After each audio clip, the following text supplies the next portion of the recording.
Les saluda Diego Cóndor López, soy ingeniero ambiental de profesión. A continuación voy a dictar el curso de tratamiento de aguas residuales industriales, el cual va a estar comprendido en 5 secciones. La primera sesión va a ser caracterización de las aguas residuales industriales y objetivos del tratamiento. Voy a hablarles la experiencia que he tenido en este campo y el conocimiento que he venido adquiriendo a través de los cursos que he llevado. Antes de empezar el curso, les voy a brindar algunos datos. ¿Sabían ustedes que el Perú ocupa el octavo lugar en el ranking mundial de países con mayor cantidad de agua? Es por ello la necesidad de poder hacer un uso eficiente de este recurso y también de tratar los efluentes tanto domésticos como industriales. Ahora, acá hay otro dato, ¿no? Menciona, ¿en qué actividades se utiliza más agua? En la actividad minera se usa el 2%. En la actividad industrial se usa 6% de este recurso y en la actividad poblacional se usa un 12%. Pero la actividad que mayor demanda de agua tiene es la actividad agrícola, con un 80% de agua. Acá les dejo otros datos para que ustedes puedan visualizar. Ahora, la sesión 1 va a estar comprendida en 4 partes. Generalidades, que vamos a tocar conceptos básicos. Luego vamos a ver composición de las aguas residuales industriales. Vamos a ver acá parámetros de las aguas residuales, como la DBO, DQO, sólidos suspendidos, sólidos sedimentables, entre otros. Vamos a ver casos de estudio de la industria papelera, petroquímica, minero-metalúrgica. Vamos a ver de manera general.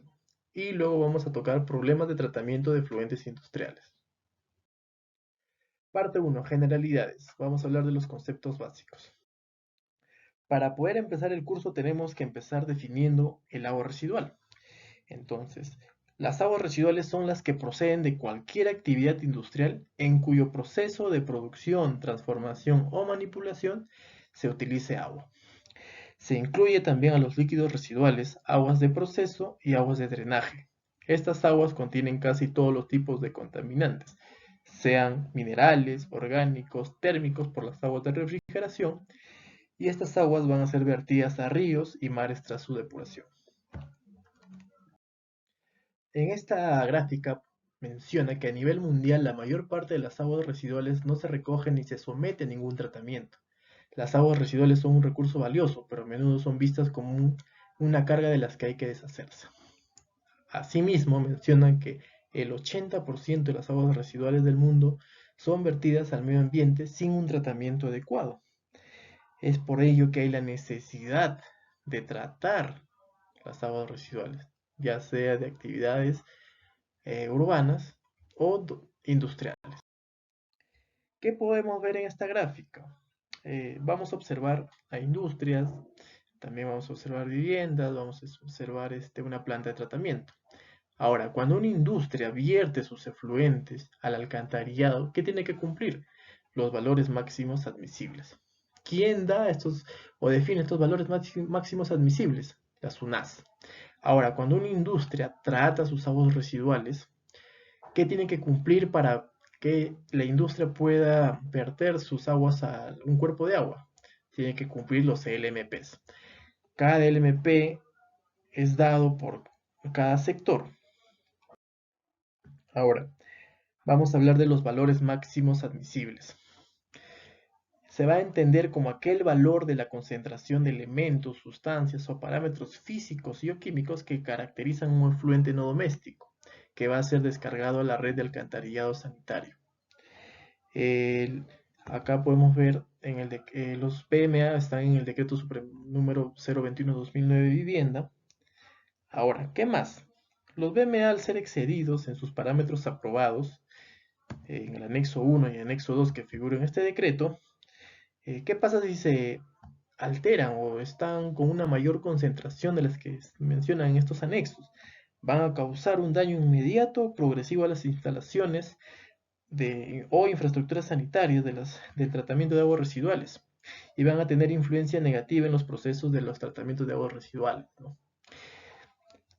Ahora, ¿qué pasa si alguien no cumple estos parámetros, ¿no?, que figuran en el anexo 1 y anexo 2? Para ello se van a analizar dos tipos de características, ¿no? Si no cumple el anexo 1, lo que me van a hacer a mí es me van a poner una multa. ¿Quién me va a poner la multa? La SUNAS. ¿Y qué pasa si no cumplo el anexo 2?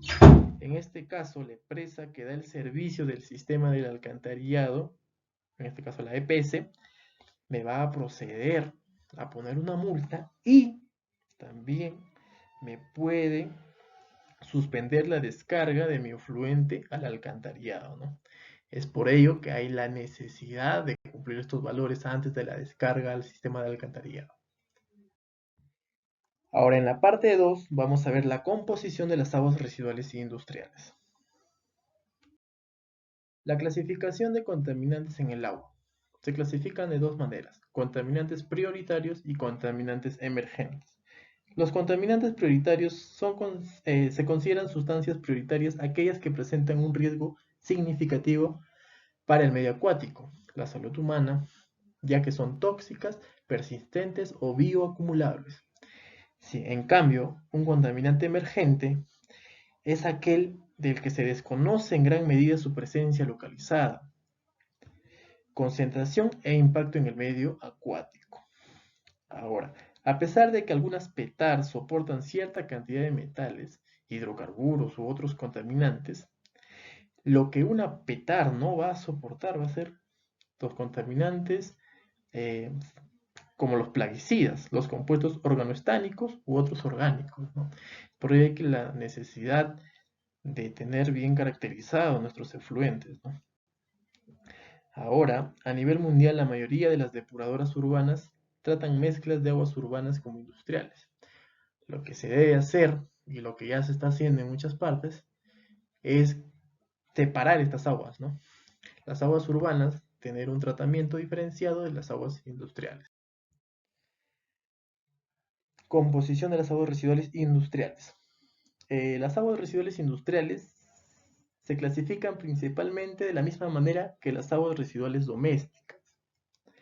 La medición de los parámetros como la demanda bioquímica del oxígeno, la DQO, el pH y la alcalinidad pueden permitir al diseñador evaluar las posibles opciones del proceso, ¿no? Aunque estas pueden ser engañosas. Ojo, no estamos diciendo que solo con estos parámetros se va a diseñar el APETAR, sino tenemos que hacer pruebas de tratabilidad a nivel de laboratorio para ver qué más procesos tiene que tener nuestro sistema de tratamiento. Ahora, dentro de los contaminantes prioritarios se ha hecho una clasificación en las cuales Goddard y Curran han identificado 126 sustancias prioritarias que han sido clasificadas en 5 categorías: metales, pesticidas, orgánicos semivolátiles, orgánicos volátiles y otros generales, ¿no? Esta clasificación ha sido dada también por la EPA, ¿no? Las características de las aguas residuales industriales se determinan de acuerdo con varios conjuntos de leyes y reglamentos que rigen la calidad de los cuerpos de agua, ya sea agua superficial o agua subterránea. Entonces, ¿qué leyes estaríamos hablando? ¿Qué normas? La Ley General del Agua. También los límites máximos permisibles, que son específicos para cada sector, y los valores máximos admisibles que tenemos que cumplir cuando se hace una descarga de un efluente al alcantarillado, ¿no? En esta parte vamos a ver contaminantes prioritarios como el pH, la acidez y la alcalinidad, ¿no? Estos parámetros nos van a indicar, por ejemplo, si un efluente está muy ácido, muy alcalino, que tenemos que agregar para llegar al pH adecuado para tener un sistema de tratamiento óptimo, ¿no? Por ejemplo, acá también podemos ver que la acidez total se mide a través de la acidez mineral libre y la acidez carbónica libre. Y la alcalinidad total se va a medir a través de la alcalinidad bicarbonatada y la alcalinidad hidroxílica, ¿no?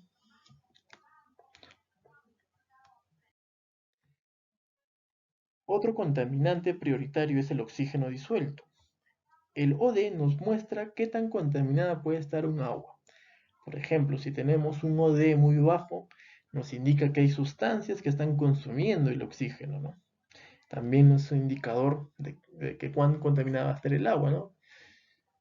Ahora, el mejor método para medir el oxígeno disuelto es el volumétrico, ya que es un método de laboratorio. También tenemos el método electrométrico, cuando lo hacemos a través de los electrodos, ¿no?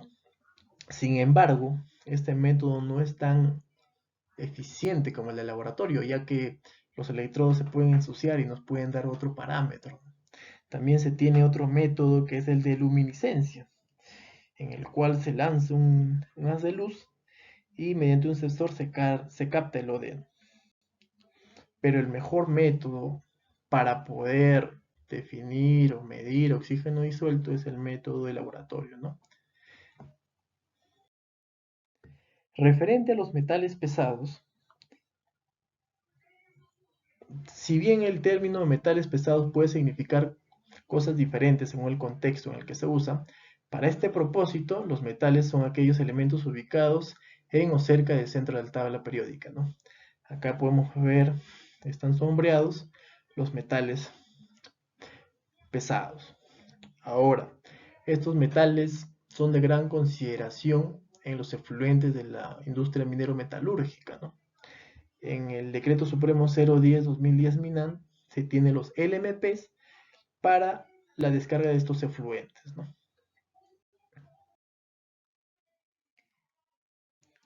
Otro contaminante primario que a tener en cuenta es el color. El color se mide usando una comparación visual con un estándar arbitrario. Ahora, el estándar arbitrario se va a elaborar disolviendo cloroplatinato de potasio y cloruro de cobalto en agua desionizada. El color producido por 1 miligramo por litro de cloroplatinato de potasio se toma como una unidad estándar de color. Y el cloruro de cobalto se va a usar en cantidades muy pequeñas para teñir el estándar de color para que coincida con la solución de prueba, ¿no? El color es muy importante medir también en la industria textil, ¿no? Ya que ahí se usan diferentes químicos, el cual nos va a dar aguas con diferentes tipos de color, ¿no? Otro contaminante primario es la turbiedad. La turbidez nos va a ayudar a identificar qué cantidad de sólidos suspendidos existen de manera indirecta. Ahora, la turbidez es causada por partículas finas que dispersan la luz a más o menos 90 grados en la dirección desde la cual la luz ingresa a la muestra. No debemos de confundir la turbidez con color y color con turbidez. La turbidez se mide normalmente utilizando un dispositivo electrónico, ¿no? El nefelómetro. Y las unidades en las cuales se va a encontrar la turbidez es el NTU, ¿no?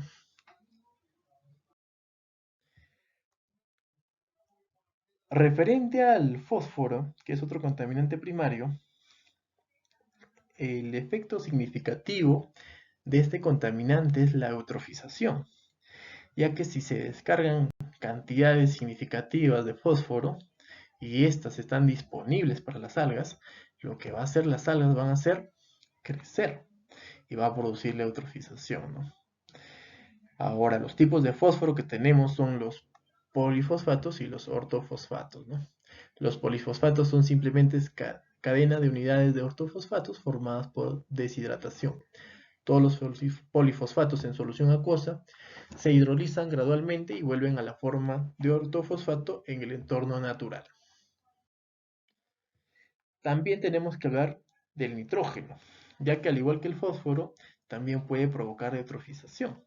Tenemos que ver en qué estados de valencia vamos a encontrar el nitrógeno. Por ejemplo, el amoníaco es el único, bueno, es el nitrógeno en esta forma que tiene una valencia negativa, ¿no? Los demás tienen una valencia positiva. ¿Qué otro tipo de nitrógeno podemos encontrar en las aguas? También podemos encontrar los nitritos y los nitratos, ¿no? Y los demás ya se van a encontrar en el aire. Referente a los sólidos totales, pueden existir sustancias en solución acuosa en estado disuelto o no disuelto. El residuo que queda después de evaporar una muestra de agua a 103 grados centígrados se conoce como el valor de sólidos totales de esa muestra. Generalmente se va a considerar como todo lo que estaba en la muestra que no era agua. Ahora, como ven acá, ¿no? Los sólidos totales van a ser los sólidos totales fijos y los sólidos totales volátiles.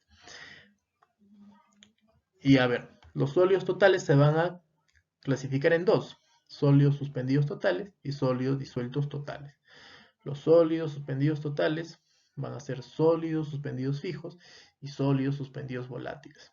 Y los sólidos disueltos totales, sólidos disueltos fijos y sólidos disueltos volátiles, ¿no?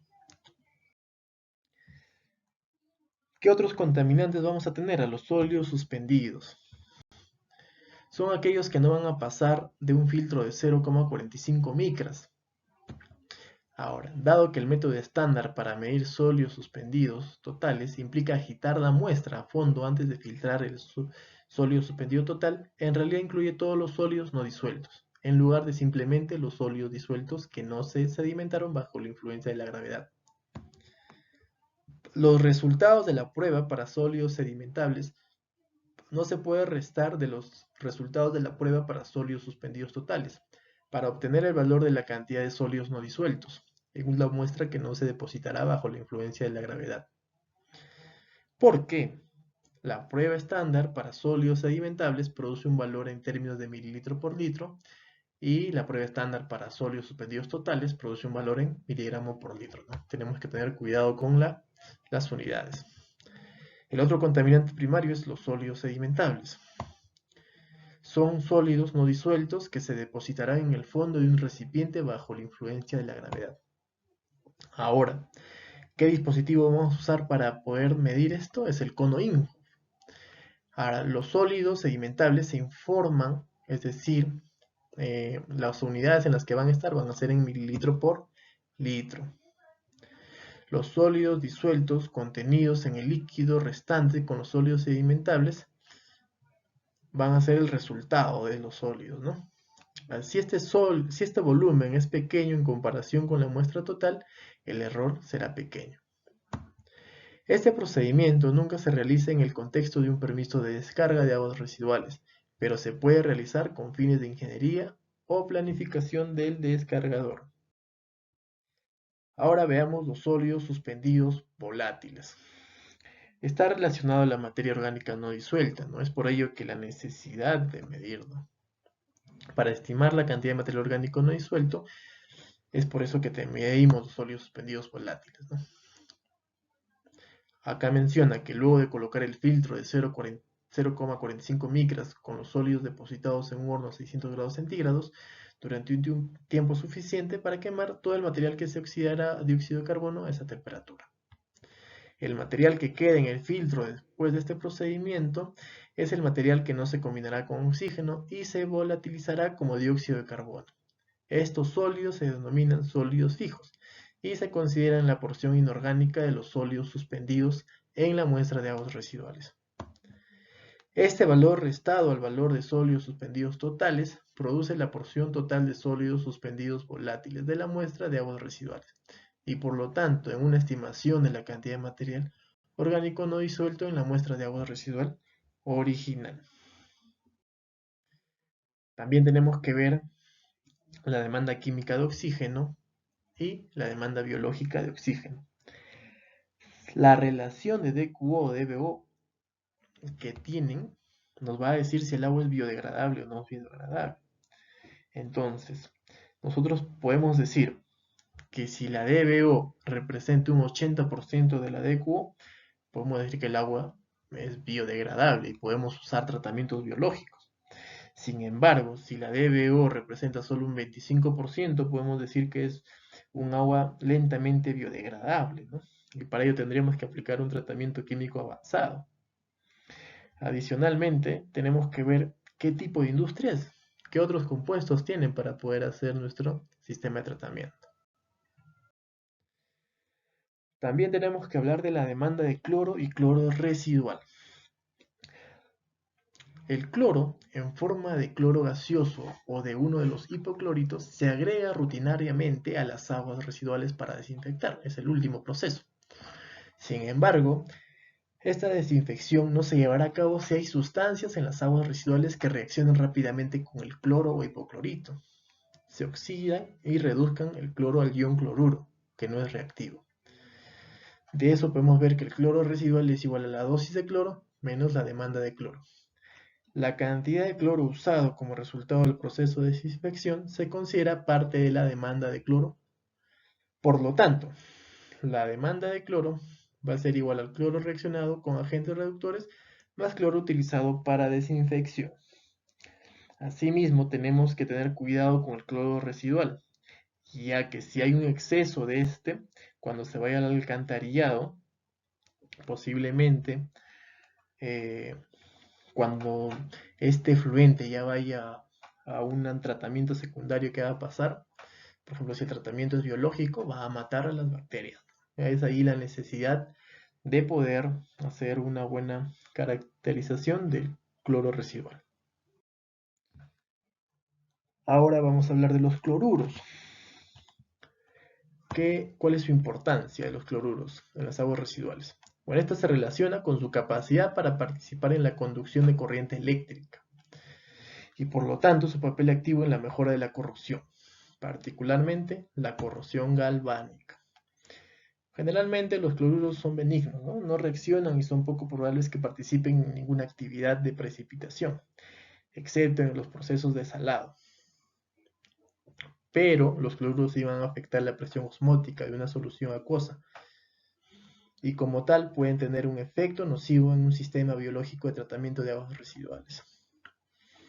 Ahora, lo que tenemos que, por ejemplo, bajo condiciones de concentraciones de cloruro de hasta 2000 miligramos por litro, puede operar tranquilamente una planta de tratamiento, ¿no?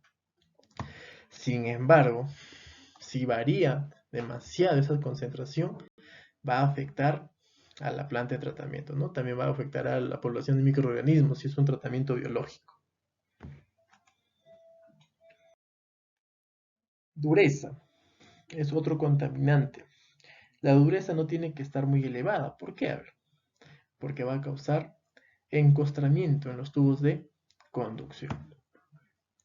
Acá menciona que la prueba de dureza en el agua se desarrolló originalmente para determinar las propiedades de consumo del jabón, del agua utilizada para el lavado. Finalmente se dio cuenta de que la dureza se debía casi por completo a la presencia de iones de calcio y magnesio en el agua, ¿no?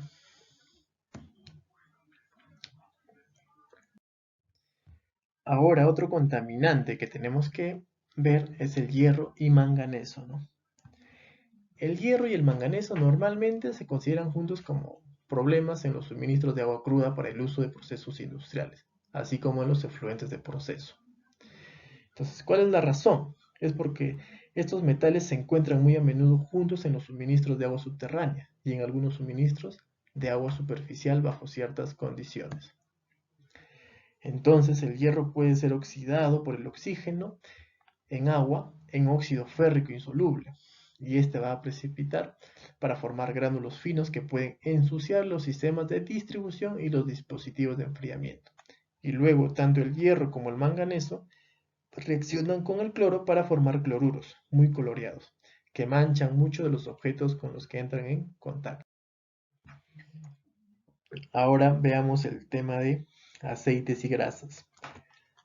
Las grasas van a ser un componente que está presente en mayor o menor medida en todas las aguas residuales urbanas, ¿no? Entonces, la concentración media va a estar situada entre 40 y 80 miligramos por litro, pudiendo superar a veces los 100 miligramos por litro, ¿no? Entonces, esto supone que una depuradora con un caudal de 12.000 metros cúbicos día estén entrando entre 25 y 50 kilogramos de aceite y grasas a la hora, ¿no? Sin tener en cuenta los vertidos puntuales que pueden provenir de actividades industriales. Acá estamos hablando que la PETAR está tratando aguas industriales y aguas urbanas. Ahora, son conocidas por los especialistas del sector las afecciones que este produce a aguas arriba de la depuradora, ¿no? Ya que también va a producir incrustaciones, ¿no? Pero estas afecciones no se limitan solo a la conducción, sino que una vez en las depuradoras continúan produciéndose otras de diferente naturaleza, además de consolidarse como un sólido hidrófugo, que tiene tendencia a incrustarse y producir atascos, ¿no? Ahora, una de las principales características es que las grasas son el componente de las aguas residuales que tienen una mayor tendencia a oxidarse, ¿no? Esto provoca que cuando llegan los reactores biológicos van a fijar rápidamente el oxígeno disuelto disponible. Entonces lo que van a hacer es ocasionar situaciones de anoxia, lo cual va a propiciar la proliferación de microorganismos filamentosos. Parte 3. Casos de estudio. Vamos a hablar acerca de la industria papelera. A continuación, veamos el esquema del proceso de la industria papelera, desde que ingresan materia prima hasta que salen los productos. En cualquier industria siempre hay que ver el tema de sus procesos. Y en qué parte se va a usar agua y dónde se va a generar el efluente, ¿no? Ahora, lo mejor que se debería hacer en una industria es recircular el agua, ¿no? Hacia otros procesos. A veces la solución no está en la realización del tratamiento del agua, sino en un tema de gestión del agua, ¿no? Obviamente que esa agua para recircular tiene que cumplir los parámetros que requiere ese proceso, ¿no? Ahora, en la industria papelera, donde más se consumen los químicos es en el proceso de blanqueo, ¿no? Por ejemplo, para poder blanquear se usa cloro, dióxido de cloro, también vamos a usar peróxidos, también vamos a usar hidróxido de sodio.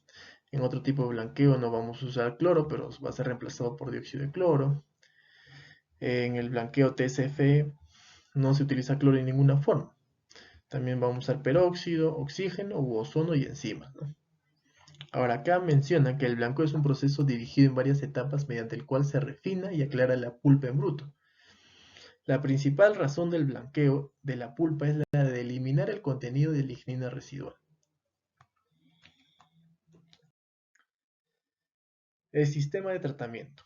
Mientras que diferentes tipos de papel y cartón producen efluentes con diferentes características, todos producen efluentes con una mezcla de partícula gruesa y fibra más fina de materia prima, celulosa y orgánicos derivados de la lignina. En la figura podemos ver el sistema de tratamiento básico de la industria papelera. En este esquema podemos ver que para poder separar el papel y el cartón y la fibra de celulosa, que tenemos que hacer un cribado, ¿no? Luego de ese cribado, ya los sólidos gruesos van a ser separados y esa agua va a irse a un tanque ecualizador. En este tanque se va a homogenizar el fluente, ¿no? Para luego, mediante un sistema químico, en el cual se va a usar floculadores y coaguladores, se va a pasar a una unidad de flotación DAF, ¿no? ¿Qué pasa acá? Los sólidos más pequeños se van a empezar a aglomerar y mediante aireación se van a empezar a flotar, ¿no? Y estos sólidos se sacan por esta parte superior, ¿no? Y acá se va a tener el efluente tratado.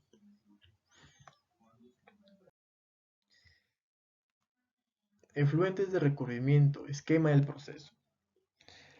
Los recubrimientos están involucrados en la limpieza alcalina, ¿no? Después viene la limpieza con ácido y luego viene el recubrimiento y luego viene el enjuague, ¿no? Entonces, es así como se generan estas aguas, ¿no? Los efluentes de recubrimiento. Se van a tener 4 procesos básicamente, ¿no? Por ejemplo, ya en este sistema podemos apreciar que se tiene el agua del proceso, que va a ir un tanque ecualizador, en el cual se va a homogenizar. Luego de eso se va a hacer un tratamiento químico, es decir, se van a usar floculadores y coaguladores para los sólidos más pequeños. Luego de ello se va a ir a un clarificador. En este clarificador que se producen, se van a producir lodos y ya se va a producir el agua tratada, ¿no? Que va a estar cumpliendo los LMPs para este sector. Luego de eso, el tanque de lodos, los lodos se van a ir a un filtro prensa. En este filtro prensa lo que va a hacer es, como dice su nombre, prensar el lodo. Una parte va a salir agua y en otra parte va a salir un lodo con una menor composición de agua, ¿no? Y esa agua que está acá se va a ir otra vez al tanque de ecualización. Ahora veamos los efluentes petroquímicos, esquema del proceso. Como verán, el proceso de la industria petroquímica es muy compleja. Al ser compleja, también se van a producir diferentes características de fluentes en esta industria. Las refinerías de petróleo crudo y condensado generan una gran cantidad de aguas residuales, ¿no? Que tienen origen tanto de proceso como de no procesados. Y estos efluentes van a ser muy complejos. Es por eso que el diseño y la operación de las modernas plantas de tratamiento de aguas residuales de la refinería hoy en día son un gran desafío, ¿no? Ahora, dado la naturaleza compleja y diversa de los contaminantes de las aguas residuales de la refinería, una combinación de métodos de tratamiento suele ser la norma antes de la descarga, ¿no? Ahora, ¿qué también tenemos que hacer? Separar las corrientes de aguas residuales. Por ejemplo, tenemos que separar las aguas pluviales, las aguas de enfriamiento, aguas de proceso, sanitarias, locales. Lo ideal es minimizar los requisitos de tratamiento. En esta parte observamos un separador API. Este es un esquema del sistema de tratamiento de los efluentes petroquímicos. Este separador lo que va a hacer es separar los aceites y las grasas. Luego se va a ir hacia un tanque de flotación. Luego de ese tanque de flotación se va a seguir separando aceites y grasas, ¿no? Luego de esto, las aguas ya separadas acá también se van a ir a un tanque de aireación para seguir separando los aceites y grasas. Y en esta parte ya se va a tener, ¿qué se va a tener? El agua más clarificada y estos lodos, ¿no? Esta agua clarificada, si está realizado bien el tratamiento, ya cumple los LMPs y se puede verter a los ríos, a los mares, ¿no? ¿Y este lodo qué va a hacer? Este lodo va a ir a un decantador de lodos, ¿no? En el cual, también esta es una centrífuga, ¿no? El lodo acá va a perder agua y esa agua va a salir por esta parte de esta centrífuga y el sólido va a salir por esta parte. Ahora,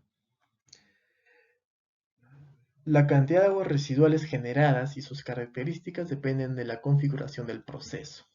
Claro, va a depender en qué parte del proceso se está generando el agua, ¿no? Por ejemplo, como guía general, se van a generar aproximadamente entre 3.5 y 5 metros cúbicos de aguas residuales por tonelada de crudo cuando se recicla el agua de enfriamiento.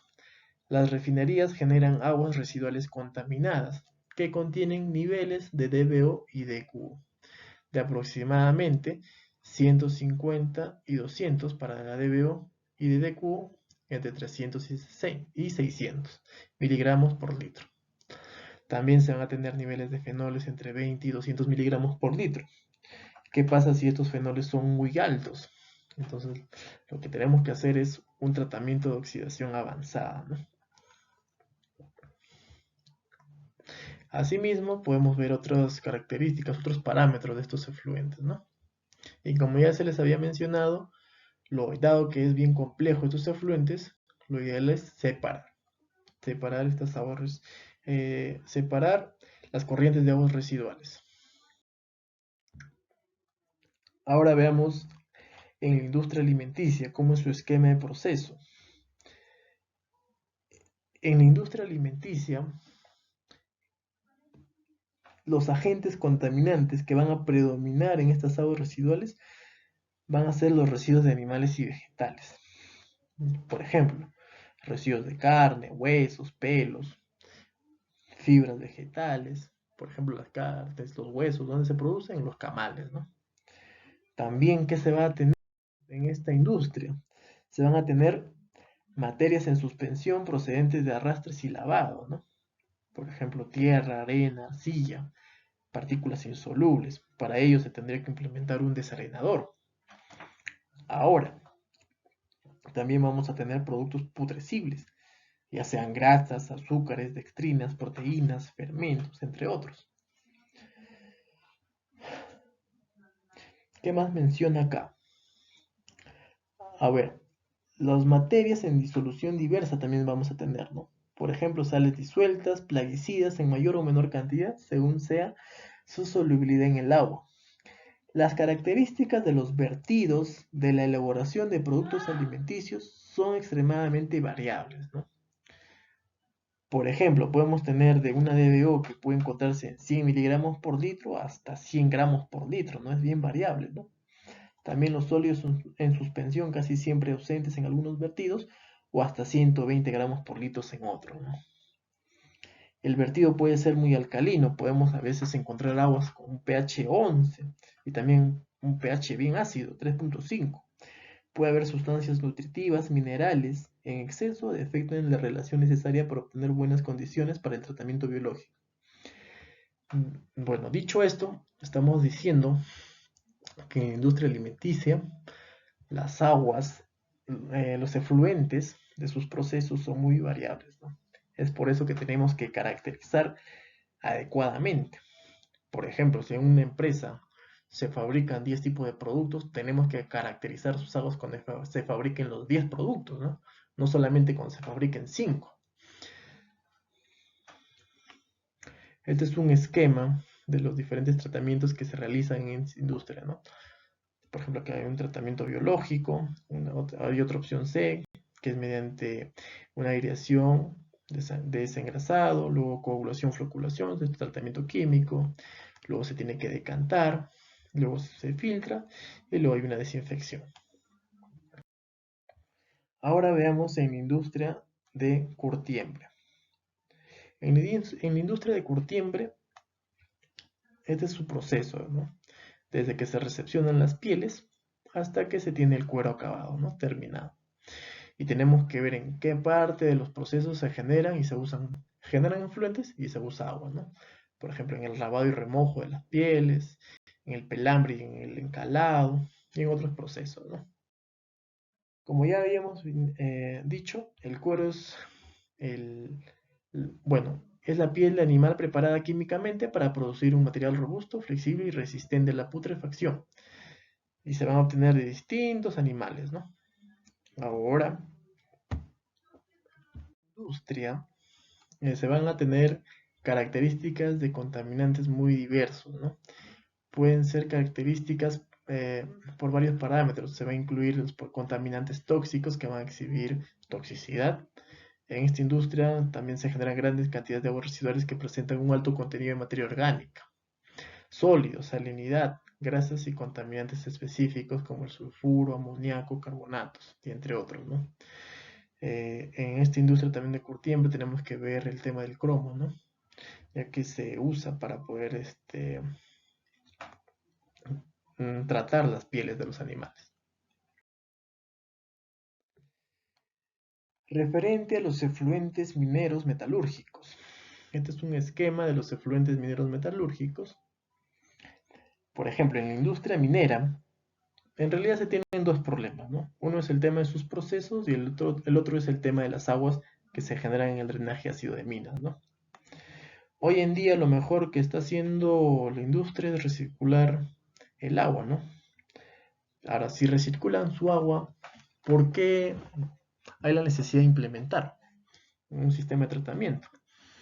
Ya que, por ejemplo, si yo uso una cantidad de agua, pero sin embargo, como las mineras están ubicadas generalmente en la sierra, también llueve demasiado. Entonces, como llueve demasiado, van a ingresar aguas nuevas, ¿no? Entonces, para este exceso de estas aguas, se tiene que diseñar un sistema de tratamiento de aguas residuales, ¿no? Ya que en el drenaje ácido de mina tenemos que controlar los parámetros, ¿no? Por ejemplo, en la minera Yanacocha tiene diferentes procesos como es el de ósmosis inversa, la adición de reductores para el mercurio, también tiene tanques precipitadores. En esta industria la pelea no es la materia orgánica, sino la materia inerte. Otro tema que tenemos que tener en claro es el cianuro en esta industria, ¿no? Ya que tenemos que tratarlo y eliminarlo por oxidación hasta que se descomponga.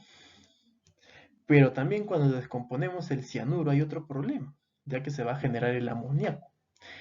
Este nitrógeno amoniacal hoy en día no tiene un LMP para este sector, pero de acá a un tiempo lo más probable es que lo vayan a colocar. Sin embargo, por ejemplo, ¿por qué es un problema el nitrógeno amoniacal, ¿no?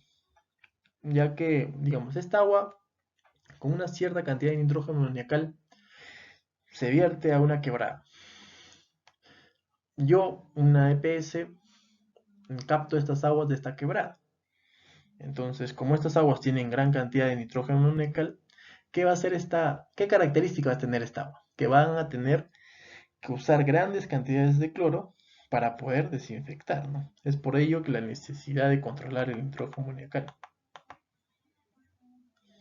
Por ejemplo, también otro caso interesante es lo que sucede en Arequipa, ¿no? En Arequipa, dado que no llueve mucho, la minera Cerro Verde recircula prácticamente toda su agua. Ahí no han instalado un sistema de tratamiento muy aparte, ¿no? Para sus aguas en exceso, ya que no llueve. Dentro de los efluentes minero-metalúrgicos, podemos decir que las aguas ácidas se tienen que tratar por métodos pasivos, ¿no? Estos van a determinar que los métodos de tratamiento se basan en los mismos principios físicos, químicos y biológicos que tienen lugar en los fangos naturales, y en donde se mitigan las aguas contaminadas, consiguiendo la eliminación de metales y neutralización del pH. Plantean asimismo que hay una variedad de técnicas complementarias como las aeróbicas, anaeróbicas, de drenajes anóxicos calizos y de barreras reactivas permeables cuando son aguas subterráneas. En la práctica, estos métodos se emplean solo o combinados, dependiendo de la caracterización que se tiene de las aguas ácidas. Parte 4. Problemas de tratamiento de efluentes industriales. Procesamiento por lotes. Muchos procesos, especialmente en los sectores alimentarios, farmacéuticos y químico fino, suelen utilizar procesos por producción por lotes, ¿no? Pero acá hay bueno, ¿por qué es un problema? Cuando ya se acumula tu efluente, a veces tu tratamiento por lotes no va a abastecerse, ¿no? No es como si fuera un tratamiento continuo. Ahora, los efluentes de los procesos por lotes se producen de manera intermitente, ¿no? Como les decía, con altos caudales. El diseñador del proceso puede ocuparse de esto, ya sea proporcionando una gran capacidad de amortiguación, líneas antes del plan de tratamiento, ¿no? O tratando los desechos por lotes a medida que se producen. Acá se debe medir constantemente el oxígeno disuelto y se debe agitar, ¿no? Otro problema son los choques tóxicos. Eh, Acá que tenemos que mencionar, por ejemplo, si es en una industria, tenemos que concientizar también a los trabajadores que no pueden estar botando cualquier sustancia al sistema de tratamiento, ¿no? Bueno, a los canales que van a llegar al final al sistema de tratamiento. Esas son buenas prácticas, ¿no? ¿Por qué? Porque si yo, por ejemplo, produzco no, tengo como residuo un químico X, y bueno, a veces pensamos que la PETAR va a poder tratar absolutamente todo, ¿no? Pero no es así. Por ejemplo, acá menciona, ¿no? Puede haber grandes variaciones en la producción de ciertas sustancias, procesos que se llevan a cabo con poca frecuencia o situaciones de emergencia que conducen a altas concentraciones ocasionales de materiales o tóxicos que se envían a la planta de tratamiento de efluentes, ¿no? Por ejemplo, acá menciona influencia de los antibióticos en las bacterias resistentes y genes de resistencia en el tratamiento de aguas residuales, ¿no? Esto se produce en la industria farmacéutica, ¿no? Si nosotros vertimos todos los químicos a nuestro sistema de tratamiento, va a haber un choque ahí, ¿no? Por eso tenemos que tener buenas prácticas, ¿no? Si tenemos un químico que ya no usamos, lo mejor que podremos hacer es desecharlo como residuo peligroso, ¿no? Para que se vaya a un relleno de seguridad. Otro tema que tenemos que tener en cuenta es el balance de nutrientes. Si bien los efluentes industriales pueden tener niveles de DBO muy altos, los nutrientes pueden ser limitantes para el crecimiento biológico, ¿no? Es por eso hay la necesidad de tener estable algunos niveles de nitrógeno, fósforo, azufre y otros parámetros, ¿no? Ya que, por ejemplo, si mi reactor o mi proceso biológico funciona bajo ciertas características y de repente me llega a mi sistema de tratamiento un agua que va a sobrepasar esta concentración, va a haber también un problema ahí, ¿no? Tenemos que distribuir de manera balanceada estos sistemas, ¿no?